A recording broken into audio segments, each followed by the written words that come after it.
আমাদের দুঃখের বিষয় আজকে আমরা কোনো নাম নিতে পারি না। আমরা যদি ইতিহাস, যে জাতি ইতিহাস বলে যায় সে জাতির সামনে কলঙ্ক আসে।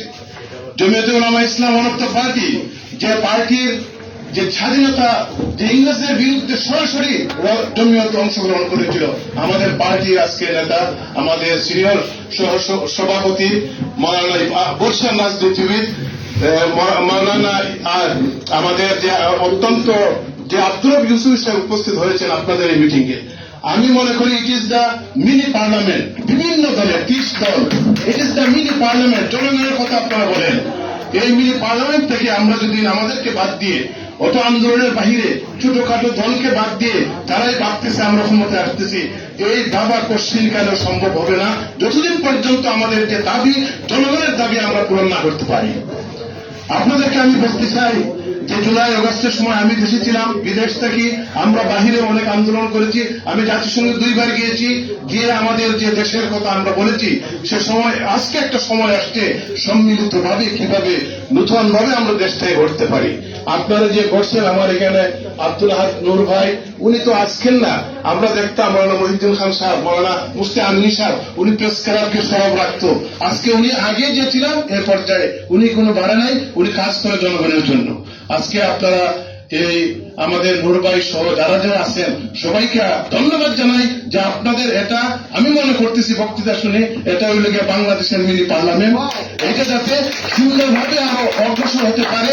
আপনাদের কথা আজকে অনেকেই বৈষম্যহীন বাংলাদেশ করার জন্য আমরা সবাই, কিন্তু দেখা যায় আজকে যা তেলের মতো তেল দিয়ে একটা কথা আছে না আমাদের দেশে, কিছু বিগেস্ট পার্টি আছে, কিছু আছে, আমি নাম বলতে চাই না, ওদেরকেই ডাকে। কিন্তু আমরা যারা দেশের জন্য যারা কাজ করে, অনেকেই আপনাদের মতো যারা আছেন তাদেরকে তো আজকে জিজ্ঞাসা করে না। তার কারণ হলো আমরা বৈষম্য বাংলাদেশ আর চাই না। আমরা চাই জনগণের বাংলাদেশ, আপনাদের বাংলাদেশ।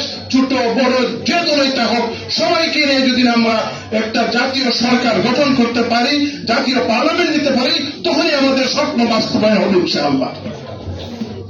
আমি আপনাদেরকে আবারও, আসলে সময় নাই, অনেক কিছু বলার ছিল, কিন্তু ছোট্ট একটা কথা বলি। গত পরশুদিন রাত্রে ওয়ান অফ দ্য বাংলাদেশের একজন কোম্পানির নাম, এবং আমি বলবো না, একজন এমডি, বহুত উনি রাজনীতি করে না ভাই, আমাকে বলতেছে যে আওয়ামী লীগের সময় তো ডিসি যেটা বলতো এটাই দেখতাম, একজন আসতো। আর এখন আমি গত 10 মাসে আমার কাছে এইটা আসে, এ আসে, 5 লাখ দিয়ে 10 লাখ দিয়ে, নাইলে তোমার প্রজেক্ট এটা বন্ধ। এই অবস্থা চলতেছে। শুধু একজন না, আজকে বাংলাদেশের অবস্থা প্যাসিজের সময় যে অবস্থা ছিল এর চাইতে ভয়াবহ রূপ ধারণ করছে। এই রূপ যদি আমরা দেখতে পাই তাহলে আমাদের এই আন্দোলন এবং সংগ্রাম বেড়ে যাবে।